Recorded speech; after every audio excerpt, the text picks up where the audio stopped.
সমস্ত সাহাবায়ে কেরামগণ আল্লাহর হাবিব সাল্লাল্লাহু আলাইহি ওয়াসাল্লামের কাছে গেছেন।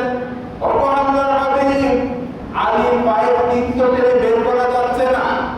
তিনি হাত দিলে আলী রাদিয়াল্লাহু তাআলা আনহু আও করে কেঁদে উঠলেন। আল্লাহর হাবিব সাল্লাল্লাহু আলাইহি ওয়াসাল্লাম পরামর্শ দিলেন, শোনো সাহাবারা, যখন মসজিদে আযান হবে, সমস্ত সাহাবারা যখন নামাজে দাঁড়িয়ে যাবে, আলীও তখন নামাজে থাকবে। তোমরা দুজন সাহাবী আলী যখন সিজদায় যাবে, তোমরা আলীর পা থেকে তীর টেনে বের করে ফেলবা। কি থেকে? আলীর পা থেকে যেই তীরে হাত দিলে আলী হাউমাউ করে কেঁদে উঠবে। যেই তীরে হাত দিলে রক্ত বেরিয়ে আসে। 1400 বছর আগে আজকের মতো চিকিৎসা ছিল না, আজকের মতো অপারেশন ছিল না, আজকের মতো অপারেশনের কোনো সিস্টেম ছিল না।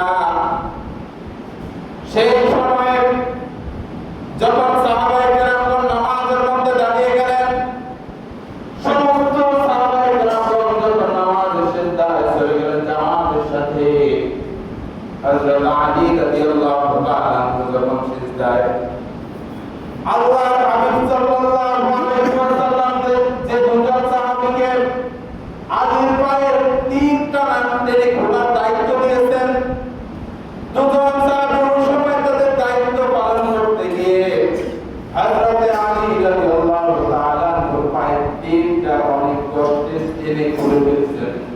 তিনার পায়ের তীর খুলে আসছে, তীরের সাথে কষ্ট ফিরে আসছে। হযরত আলী রাদিয়াল্লাহু তাআলা নামাজের সিজদায় তিনি উঠা কোনো শব্দ মুখ দিয়ে বের করেন নাই। সুবহানাল্লাহ, সুবহানাল্লাহ।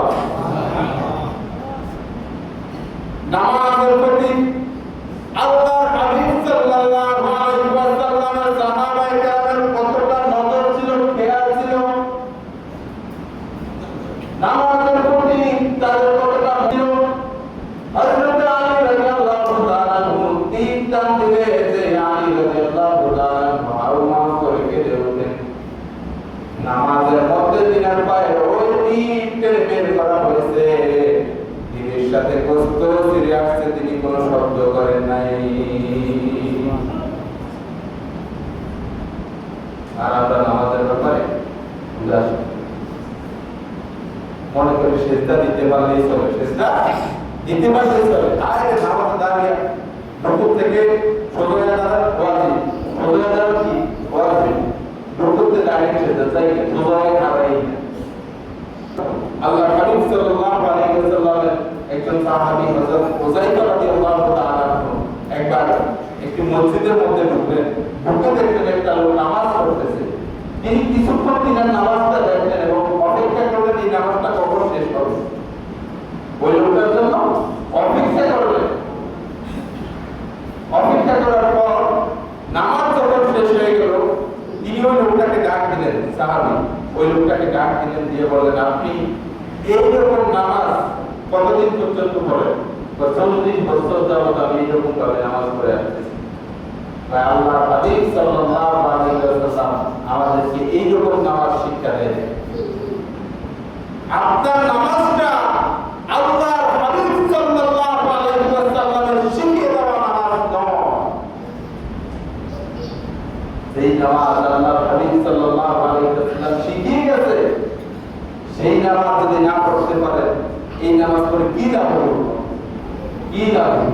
এই যে বাইরে মসজিদে আসেন না, শুনেন আল্লাহর হাবিব সাল্লাল্লাহু আলাইহি ওয়াসাল্লাম ইন্তিকাল যখন করবেন, হুজুরের রূহটা বের হয়ে যাচ্ছে, হুজুর অসুস্থ অবস্থা, একবার হুশ আসে আবার যায়, এই অবস্থায় মনুষ্য অবস্থায় আল্লাহর হাবিব সাল্লাল্লাহু আলাইহি ওয়াসাল্লাম তিনার রূহ দিয়ে